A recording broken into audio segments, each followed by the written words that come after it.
प्रिय छात्रों, मैं स्नातक और स्नातकोत्तर के छात्रों के लिए दे रहा हूँ वैदिक साहित्य, वैदिक लिटरेचर के बारे में कुछ इंट्रोडक्शन, परिचयात्मक पाठ है यह, लेकिन यह बहुत ही गूढ़ विषयों को लेकर आपके सामने उपस्थित हो रहा हूँ।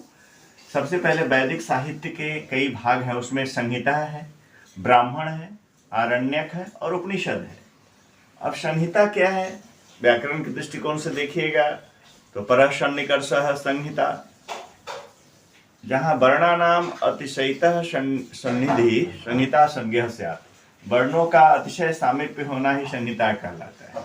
लेकिन वेद में यहाँ पर इसे अलग अर्थ, संहिता का अर्थ होता है यहाँ वेद, इसीलिए इसी को संहिता भी कहते हैं। संहिता का अर्थ वेद से। यह वेद शब्द जो है ये विद धातु से बना हुआ है। ये धातु है विद धातु, इसमें घय प्रत्यय लग करके बनता है वेद। ये विद जो घय वेद, ठीक है, पुल्लिंग शब्दोऽयम्, यह पुल्लिंग शब्द है। इसका अर्थ होता है ज्ञान। विद ज्ञाने, विद विचारणे, विद लाभे, विद धातु अनेके अर्था भवन्ति। विद धातु के अनेक अर्थ होते हैं, तो यह ज्ञानार्थक विद धातु से है। इसमें ऋग्वेद है, यजुर्वेद है, सामवेद है, अथर्ववेद है। इसलिए ऋग संहिता कहिए, यजुर संहिता, साम संहिता, अथर्व संहिता, सबका अलग अलग विषय है। ऋग संहिता का विषय है शस्त्र, इनमें छंदोबद्ध मंत्रों का संकलन है। यजुर संहिता का यज्ञ कर्म इसका विषय है। एक गद्यात्मको यजुः, इसमें गद्यात्मक मंत्र दिए गए हैं। सामवेद में इसका विषय है स्तुति स्तोम, इसमें गेय मंत्र हैं और यज्ञ स्थल पर गाए जाने वाले।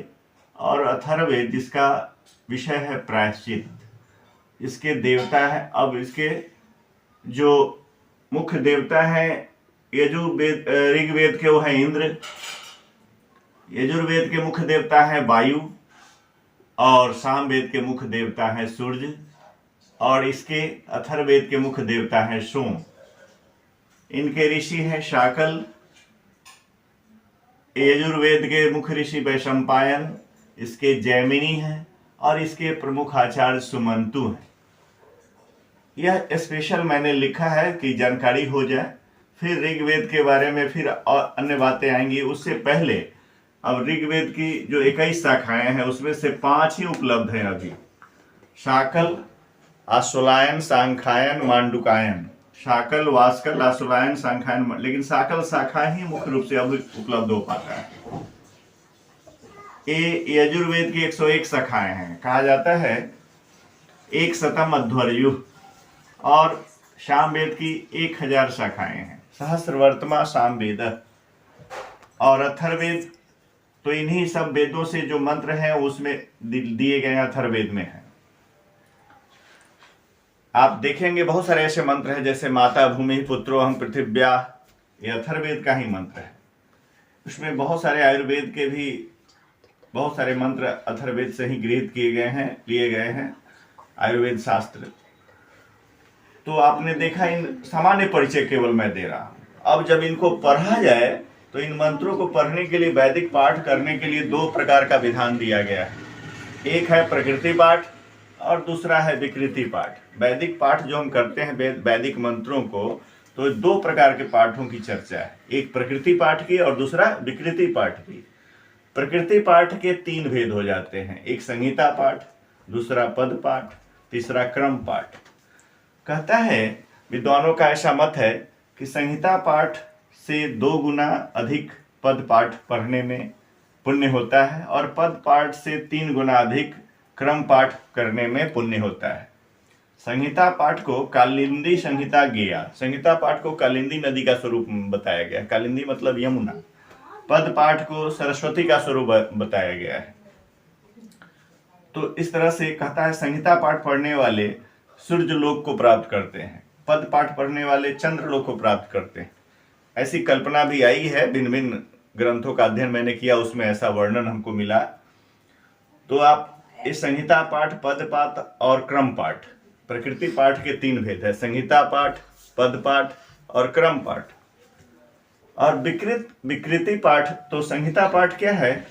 जैसे आप कोई मंत्र पढ़ते हैं एक साथ बिना किसी अलगाव के, एक साथ संहिता मतलब जोर करके पढ़ना, तो वह संहिता पाठ कहलाता है। पद पाठ, उसके प्रत्येक पद को तोड़ देते हैं तो वह पद पाठ हो गया। और क्रम पाठ, उन पदों को दो दो करके एक आगे बढ़ाते जाते हैं। जैसे संगीता पाठ में हम पढ़ते हैं ओषधयः शं वदन्ते सोमेन सह राज्ञाम्, ये संगीता पाठ हुआ।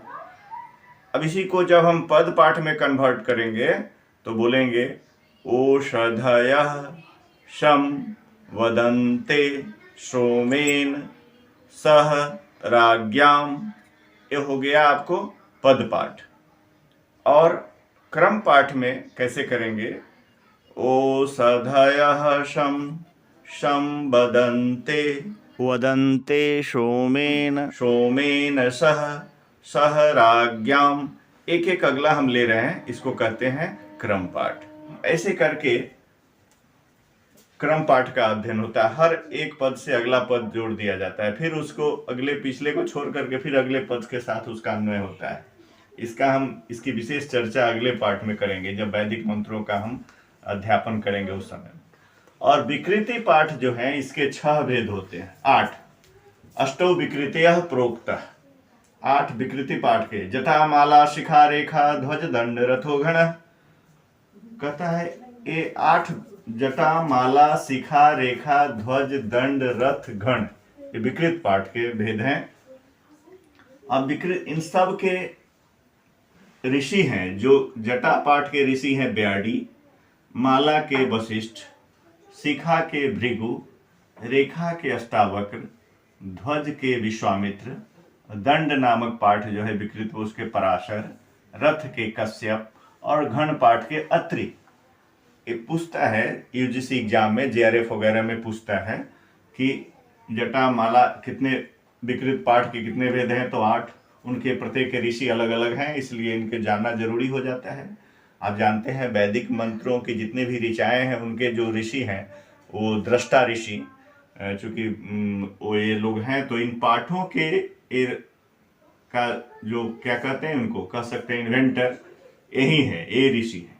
जटा पाठ के ब्याडी हैं, माला के वशिष्ठ हैं, शिखा के भृगु हैं, रेखा के अष्टावक्र हैं, ध्वज पाठ के विश्वामित्र हैं, दंड पाठ के पराशर हैं, रथ के कश्यप हैं, घन के अत्रि। आज और इसके अलावा मैंने देखा है कि प्रत्येक वेदों से ब्राह्मण जुड़े हुए हैं, प्रत्येक वेद का। जैसे ऐत्रेय ब्राह्मण है तो उस ऋग्वेद से जुड़ा हुआ है, कौशिकी ब्राह्मण है ऋग्वेद से जुड़ा हुआ है, आपको शाम है, पंचविश है, तांड ब्राह्मण है, तो ये सब साम वेद से जुड़ा हुआ ब्राह्मण है।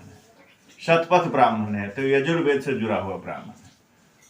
फिर उसी प्रकार से गोपथ ब्राह्मण है तो अथर्ववेद से जुड़ा हुआ है। प्रत्येक ब्राह्मणों का इन्हीं वेदों से अलग अलग संबंध है। फिर उसी प्रकार से आरण्यक है, उसी प्रकार से उपनिषद है। तो आरण्य, इस सब का स्पेशल एक एक वीडियो इस पर हो सकता है और होगा भी। तत्काल मैं इस वीडियो में आपको इतनी बातों की चर्चा मैंने की है। मैं उम्मीद करता हूँ आप इसे पूरा समझे होंगे।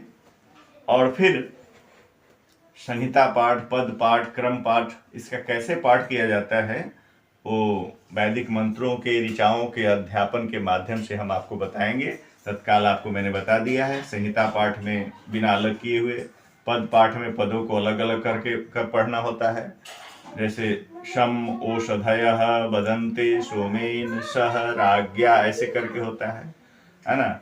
इसमें हो जाता है शम ओषधयः शम वदन्ते सोमेन सह राज्ञाम, ऐसे करके होता है तो क्रम पाठ हो जाता है। तो इस प्रकार से आज मैं इतना ही, अगले वीडियो में विशेष बातों को बताऊंगा। यहीं पर मैं अपनी वाणी को विराम देता हूँ। धन्यवाद।